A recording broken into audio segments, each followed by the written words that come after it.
오늘 양정규 집사님, 손하진 집사님의 둘째 선희가 유아 세례를 받았습니다. 얼마 전에 선희가 중이염을 앓았습니다. 상태가 심해서 병원에서는 수술을 해야 될지도 모른다고 하더랍니다. 그런 선희를 데리고 손하진 집사님이 기도받기 위해서 저를 찾아왔습니다.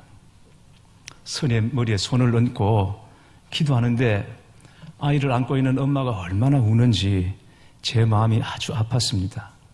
하나님께 간구했습니다. 하나님, 엄마의 이 눈물을 받으시고 아이를 고쳐주세요. 근데 감사하게도 기도 후에 선희의 상태가 좋아져서 수술 없이 회복이 되었습니다. 병원에서도 참 신기하다, 그런 반응이었습니다. 또래 젊은 집사님들은 엄마의 눈물이 선희를 고쳤다고 말했습니다. 그런데 얼마 전에 제 아내가 몸이 조금 안 좋아서 얘기를 하니까 그 집사님들이 그러더랍니다. 사모님도 울면서 기도 받아보세요. 그러나 아내의 눈물과 엄마의 눈물은 성격이 다릅니다. 자식을 키우는데 오만자루에 품이 든다라는 말이 있습니다. 자식을 낳아서 사람 구실할 때까지 키우는 데는 그 부모가 쏟아야 할 공력이 헤아릴 수 없이 많다라는 것을 의미하는 것입니다. 각기 사는 형편은 달라도 부모 마음은 다 같습니다. 천재 과학자 아인슈타인도 친구에게 보낸 편지에 만약 내가 일찍 죽기라도 한다면 내 아이들이 제대로 교육을 받을 수 있을지 모르겠네 라는 걱정을 했다고 합니다. 사람은 누구나 다 고생 없이 행복하게 살기를 원하죠. 그러나 자식에게만은 다릅니다. 부모에게 자식이라는 존재는 고생을 하고도 행복할 수 있는 존재가 바로 자식입니다. 낳아서 기르는 과정이 그렇습니다. 부모 마음은 다 같죠. 나는 고생을 해도 자식들에게만은 고생시키고 싶지 않다. 이 부모의 고생을 자식들에게 되물림하고 싶지 않다라는 생각을 다 가지고 계실 것입니다. 며칠 전에 어느 모임 갔다가 한 목사님의 얘기를 들었습니다. 저기 의정부 쪽에서 크게 목회를 했습니다. 1년에 새 가족이 한 100명 정도 들어오는 그런 정말 부흥의 큰 은혜가 있었습니다. 그런데 몸이 안 좋아서 병원에 갔더니 이대로 더 목회를 하면 돌아가실 수도 있다. 그래서 거기 목회를 접고 내려오셨는데 제 간이 안 좋습니다. 그러시고는 우리 어머니에게 물려받은 것입니다 라고 얘기하더군요. 자식에게 대물림하고 싶지 않은 것이 부모에게는 있습니다. 그러나 성도된 우리는 마땅히 자녀에게 반드시 물려주어야 하는 것도 있다는 것을 아셔야 합니다. 그게 무엇입니까? 믿음입니다. 자녀들이 믿음의 사람이 되어서 하나님이 복 주시는 사람이 되도록 하는 것입니다. 자녀들 스스로 하나님의 복을 받을 만한 믿음의 그릇으로 설 수 있도록 도와주는 것은 부모가 아니면 어느 누구도 할 수 없는 것입니다. 인생에는 노력이나 조건만으로 다 채울 수 없는 보다 더 중요한 요인이 있기 때문입니다. 그게 바로 하나님의 은혜입니다. 전도서 9장 11절에 이렇게 말씀하고 있습니다. 내가 다시 해 아래에서 보니 빠른 경주자들이라고 선착하는 것이 아니며 용사들이라고 전쟁에 승리하는 것이 아니며 지혜자들이라고 음식물을 얻는 것도 아니며 명철자들이라고 재물을 얻는 것도 아니며 지식인들이라고 은총을 입는 것도 아니니 이는 시기와 기회는 그들 모두에게 임함이니라 그랬습니다. 여기 말씀하고 있는 시기, 기회는 오직 하나님이 주시는 은혜입니다. 그 은혜로 말미암아 살게 되는 것입니다. 지금 다음 세대가 점점 예수님을 알지 못하는 세대로 넘어가고 있습니다. 세대 간 믿음의 대가 끊어지는 아주 어려운 상황 가운데 우리가 있습니다. 교회 여러분, 이유가 무엇이라고 생각하십니까? 세상이 이렇다, 시대가 이렇다 등등의 이유가 많이 있겠지만 아브라함 이후로 지금까지 자녀들에게 믿음을 전수하기 좋았던 시대는 단 한 번도 없었다는 것을 알아야 합니다. 가장 중요한 원인은 우리 부모 세대에게 있다는 것입니다. 내가 목숨처럼 생각하는 것이 있다면 어떤 일이 있어도 자녀에게 그것을 주려고 할 것입니다. 그런데 지금은 그저 내 자식이 남의 자식들에 비해서 뒤처지지 않도록 살아가는 것, 이걸 예수님보다 더 귀한 가치로 생각하며 살아가고 있는 것입니다. 그러다 보니까 주일에 온전한 예배를 우리 아이들이 드리지 못합니다. 시험 기간 되면 교회 학교 출석이 뚝 떨어지는 것을 보게 됩니다. 이 모든 것을 부모들이 주도하고 있다는 것입니다. 이게 얼마나 위험천만한 일인가 하는 것을 저는 오늘 여러분께 말씀드리려고 합니다. 말씀을 보십시오. 오늘 본문에 세 부류의 세대가 나오는 것을 볼 수 있습니다. 10절 말씀을 함께 보겠습니다. 그 세대의 사람도 다 자기 조상에게 돌아갔고 그 후에 일어난 다른 세대는 여호와를 알지 못하며 여호와께서 이스라엘을 위하여 행하신 일도 알지 못하였더라. 가나안에 들어간 1세대는 만나와 메추라기를 먹고 가나안에 들어간 세대입니다. 그리고 2세대는 가나안에서 낳은 세대입니다. 3세대는 가나안에서 낳은 세대가 낳은 세대입니다. 그러니까 이민 3세라고 보시면 되겠습니다. 가나안의 만남 메추라기를 먹고 하나님의 도우심으로 가나안에 들어간 그 1세대들은 직접 하나님을 경험해서 알았습니다. 2세대는 하나님에 대하여 그들 부모로부터 들어서 알았습니다. 그런데 3세대는 직접 경험한 것도 없고 들은 것도 없습니다. 그래서 하나님을 모르는 세대가 되고 말더라는 것이죠. 1세대는 가나안 여러 부족들이, 족속들이 떨며 두려워했던 대상이었습니다. 그들은 요단을 맨발로 건넜고 어떠한 경관성이든지 어떤 강한 부족들든지 그들 무릎 앞에 꿇게 만들었던 세대가 1세대였습니다. 물론 하나님이 하셨지만, 그래서 그들은 하나님을 나의 하나님이라고 고백했습니다. 그러나 2세대에게는 나의 하나님이 우리 아버지의 하나님, 우리 어머니의 하나님이 되었습니다. 그들은 하나님에 대하여 그렇게 절박하지 않았습니다. 그들의 관심사는 가나안 땅에서 어떻게 하면 좀 더 편하게, 부유하게, 여유롭게 살 수 있는가 하는 것이었습니다. 벌써 1세대와 관심 자체가 다른 것이었습니다. 하나님께서는 이스라엘 백성이 가나안에 들어갈 때 분명히 말씀하신 것이 있습니다. 그건 가나안 족속들과 함께 하지 마라. 결혼도 하지 말고 그들이 가지고 있는 것 겪는 일도 하지 말라 그랬습니다. 그래서 내린 명령이 헤렘이라는 것입니다. 헤렘, 진멸하다는 것입니다. 사람이든지 가축이든지 다 진멸하라. 그렇지 않으면 그들과 똑같이 될 것이다. 하나님이 명령하셨습니다. 그런데 이 세대들이 가나안에 들어가 살다 보니까 그래서는 안 될 것 같은 생각이 들었습니다. 왜냐하면 자기 조상들은 목축을 하고 살았습니다. 그런데 가나안에 들어가 보니까 이 사람들은 농사를 짓고 삽니다. 문화가 다르고 문명이 다르다는 것을 알았습니다. 지금까지 목축을 했던 사람들이 농사를 어떻게 짓습니까? 땅이 있다고 농사 짓습니까?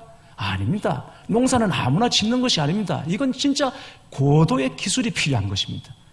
평생 양치고 살던 사람들이 농사를 짓지 못하는데 그 농사 짓는 기술을 가나안 사람들이 가지고 있더라는 것입니다. 그러는 차에 이 사람들이 싸우지 말자. 우리 살려만 준다면 우리가 당신들의 종이 되어 섬길게 하고 다가오는 것입니다. 얼마나 좋은 일입니까? 그러잖아도 싸우는 것에 신물이 났고 이제는 좀 안정적으로 살고 싶었던 차에 이 사람들이 손을 들고 당신들의 종이 될게, 농사는 우리가 지을게, 그리고 들어오니까 얼마나 좋은 일입니까? 그냥 덥석 받아버렸습니다. 이 세대들이 한 일입니다. 그런데 그게 문제였습니다. 그렇게 하다 보니까 하나님을 향한 열심과 열정이 다 사라지고 현실에 안주하는 것이 그들의 삶의 목적이었던 것이죠. 싸움이 없으니까 좋죠, 여러분. 그런데 그게 좋은 게 아닙니다. 전쟁이 없으니까 승리도 없는 것입니다. 그러니까 하나님을 나의 하나님으로 고백할 수 없게 된 것입니다. 이게 2세대 문제였습니다. 3세대는 어떻게 됩니까? 물어볼 것도 없습니다. 하나님이냐 바알이냐 아세라냐 그런 것 하나도 중요하지 않습니다. 그저 나를 행복하게 만들고 윤택하게만 할 수 있다면 하나님도 좋고 바알도 좋고 아세라도 좋다는 것이었습니다. 무엇이든 자기를 유익하게 할 수 있다면 무엇이든지 다 선택할 수 있습니다. 여러분 보세요. 믿음의 세대가 무너지고 나니까 결국 이렇게 된 것입니다. 이스라엘과 가나안이 구분이 없어지겠습니다. 차이가 없어지게 된 것입니다. 무엇이 문제입니까? 믿음이 전수되지 않았기 때문입니다. 부모 세대가 자녀 세대에게 하나님 경외하는 법을 가르치지 못했습니다. 아이들 키울 때는 몰랐습니다. 그들에게 물어보면 다 바빴어. 사는 게 바빴어. 그랬을 것입니다. 그러나 세대가 바뀌고 나니까 다시 돌이킬 수 없는 지경이 되고 말았습니다. 하나님의 백성이 하나님 없는 백성이 되었고 가나안을 심판하러 들어갔다가 가나안 부족들과 함께 심판을 당할 대상이 되고 말았던 것입니다. 그들도 우리처럼 행복을 구했습니다. 그러나 진짜 행복은 하나님이 원하는 사람이 되어야 누릴 수 있다는 것을 몰랐던 것입니다. 사랑하는 교회 여러분, 여러분은 이것을 알고 계십니까? 진정한 행복은 내가 하나님 원하는 사람이 되어야 하고 우리 자녀들이 하나님 원하는 사람이 되어야 한다는 것을 여러분은 알고 계십니까? 성경을 보십시오. 구약이나 신약이나 어디에서라도 믿음을 전수하는 것은 회당도 아닙니다. 교회도 아닙니다. 그건 철저하게 가정입니다. 가정에서 하게 되겠습니다. 아브라함부터 사도 바울에 이르기까지 다음 세대에게 믿음을 전수하는 것은 철저하게 가정 안에서 이루어지게 되는 것이죠. 아이들이 세상에서 영향을 많이 받는 것 같지만 진짜 영향은 가정 안에서 받고 있다는 것을 여러분 아셔야 합니다. 부모로부터 받고 있습니다. 부모가 먼저 하나님을 알아야 합니다. 부모가 먼저 하나님을 경험해야 합니다. 하나님을 경험한 부모가 자녀를 비로소 행복하게 만들 수 있습니다. 하나님을 사랑하지 않는 부모가 어떻게 자녀들에게 하나님을 사랑하라고 말하겠습니까? 하나님의 말씀대로 사는 법을 모르는 부모가 어떻게 자녀들에게 하나님의 말씀대로 살라고 말할 수 있겠습니까? 무슨 권위로 그렇게 말할 수 있겠습니까? 나머지 자식보다 내 자식이 뒤처지지 않고 떳떳하게 떵떵거리며 살게 하는 것, 그게 절대 우리 목표가 되어서는 안 됩니다. 여러분, 이웃집 엄마들이 이 나라 교육부 장관이 아닙니다. 그 얘기 너무 듣지 마세요. 거기 너무 귀 기울이지 마세요. 너무 쏠리지 마세요. 말씀 보세요. 무릎 꿇으세요. 기도하세요. 하나님이 뭐라고 말씀하시는지 거기 귀 기울이고 하나님께 순종해 보세요. 그러면 하나님이 책임져 주시는 거예요. 그게 믿음의 가정이에요. 어느 예고를 다니던 한 학생 이야기입니다. 이 아이가 남달리 피아노를 잘 쳤습니다. 어릴 때부터 상이라는 상은 다 휩쓸 정도로 피아노를 잘 쳤습니다. 예고 졸업할 때는 벌써 그 실력을 인정받아서 외국의 어느 대학으로부터 전액 장학금을 받고 입학을 하기로 되어 있었습니다. 이제 갈 날만 기다리고 있었는데 그런데 이 아이가 갑자기 몸이 시름시름 아프기 시작했습니다. 별거 아니라고 대수롭지 않게 생각하다가 아이를 데리고 엄마가 병원에 가보았더니 세상에 이게 무슨 청천벽력입니까? 그 아이가 3개월밖에 살지 못한다는 것이었습니다. 엄마는 절대 그럴 리가 없다고 울부짖었습니다. 내가 이 애를 어떻게 키웠는데. 그러나 그것은 엄연한 현실이었습니다. 그 현실 앞에서 그 어머니는 목사님을 찾아갔습니다. 그리고 목사님께 말했습니다. 자신이 지금까지 이 아이에게 해온 이야기는 딱 2마디였다. 먹어, 쳐. 그 2마디였다는 것입니다. 그러면서 하나님, 제가 우리 아이에게 먹어, 쳐 라는 말 외에 다른 말을 할 수 있는 기회를 주옵소서라고 기도했습니다. 그러나 그 어머니에게 다른 말 할 수 있는 기회가 주어지지 않았습니다. 우리의 예는 아니지만 그러나 한 가지 같은 것이 있습니다. 뭐냐면 우리 아이들에게 영적으로 부모가 영향력을 끼칠 수 있는 골든타임이 그렇게 많이 남아있지 않다는 것입니다. 여러분, 그렇게 많지 않습니다. 세상은 변하고 아이들은 자꾸만 자라고 있습니다. 지금은 다른 것부터 아이들 좀 챙겨주고 난 다음에 믿음 이거는 나중에 마음먹으면 그때 해도 된다고 생각하면 여러분 절대 오산이라는 것을 아셔야 합니다.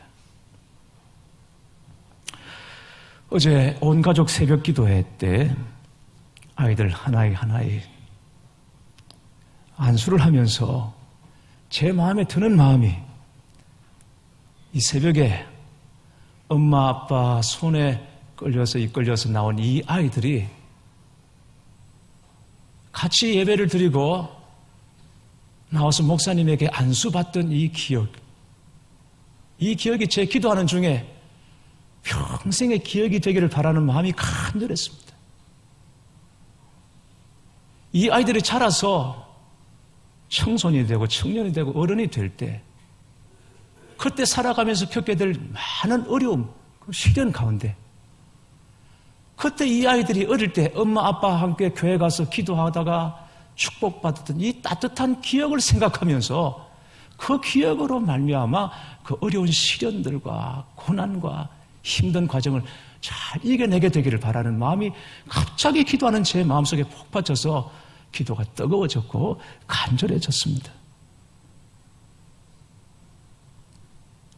그래서 한 달에 한 번 모이는 온 가족 새벽 기도회만큼은 우리 교회 학교 섬기시는 선생님 여러분들도 미리 기도하면서 꼭 준비하시고 참여해 주시면 정말 좋겠습니다. 차량을 미리 준비하고 저녁에 부모들에게 연락해서 아이들 다 모아서 축복기도 받게 하고 기도 받을 때는 선생님들이 옆에서 다 같이 좀 붙어서 정말 그렇게 같이 기도할 수 있으면 얼마나 좋을까 하는 생각이 듭니다. 오늘 일부 예배 때 우리 유치부, 어린이부, 청소년부가 다 함께 모여서 자리를 가득 메워서 예배를 드렸습니다. 이게 가운데 통로에 풍선을 붙여놨나? 여러분을 위한 게 아니고 애들을 위해서 한 겁니다. 다 모여서 예배를 드렸는데 하이라이트가 아이들을 위한 축복 기도 시간이었습니다. 우리 장로님, 원로 장로님까지 앞으로 다 나와 계시고 부모들이 아이들 다 옆에 앉아서 기도할 때 우리 장로님들이 다 자리에 찾아가 아이들을 위해서 안수기도, 축복기도 해 주셨죠. 사진 아마 찍어놨으면 나중에 보실 수 있으실 텐데 그건 부흥입니다, 여러분. 놀라운 일입니다. 너무너무 아름다운 일이죠. 섬기시는 우리 장로님들도 그러셨을 것입니다. 위에서 기도하시는 교사들과 부모들도 그랬을 것입니다. 아이들을 위한 일에, 특별히 기도하는 일에는 온 세대가 다 합쳐서 그냥 달라붙어야 하고 매달려야 하고 하나님께 올려드려야 합니다. 5월 온 가족 새벽 기도회 때는 꼭 그렇게 되기를 바랍니다. 그건 우리가 교육관 10개 짓는 것보다도 더 귀한 일입니다. 너무너무 귀한 일인 것입니다. 이집트는 대표적인 이슬람 국가입니다. 거기서 다른 종교를 가지고 산다는 것은 자국민임에도 불구하고 소수민족으로 사는 것과 꼭 같습니다. 그런데 그 이집트에 전체 인구의 10%에 달하는 약 1,000만 명의 그리스도인들이 살고 있는 건 여러분 알고 계십니까? 1,000만 명. 그리스도인들이 있습니다. 이들을 곱틱 그리스도인이라고 말합니다. 곱틱이란 말은 이집트의 옛 말입니다. 이 1,000만 명에 달하는 곱틱 그리스도인들이 1,000몇백 년 동안 무지막지한 이슬람 박해 속에서도 믿음을 지키고 살아가고 있습니다. 그 이유가 뭔지 여러분 아십니까? 곱틱 그리스도인 가정에서 아이가 태어나면 3가지 하는 것이 있습니다. 첫 번째는 아이가 태어나면 그 아이를 데리고 교회 가서 세례를 받게 하는 것입니다. 그러면 그리스도인이 됐다는 것을 공표하는 것이다. 두 번째는 기독교식으로 이름을 다시 지어줍니다. 세 번째는 그 아이의 오른쪽 손목 안쪽에 십자가 문신을 새깁니다. 어린 아이에게, 태어난 아이에게. 자, 그러면 이 사람들은 오른손을 굉장히 중요하게 생각하죠. 악수를 할 때나 물건을 들 때나 방향을 지시할 때나 그러면 그 손에 새겨진 십자가가 보이게 되겠죠.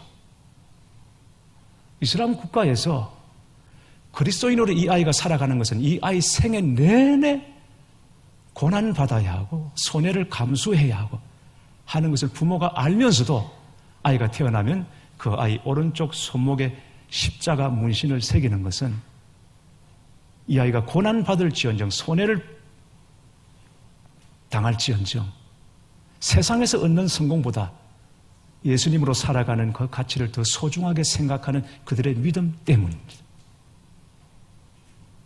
그 이유 때문에 그 이슬람 국가에서 10%의 강력한 그리스도인들이 지금도 살아가고 있는 것을 여러분 기억하셔야 합니다. 사랑하는 교회 여러분, 여러분의 자녀에게 그리고 우리 교회 다음 세대에게 하나님 경외하는 법을 배우도록 우리가 먼저 믿음 위에 바로 서 있어야 합니다.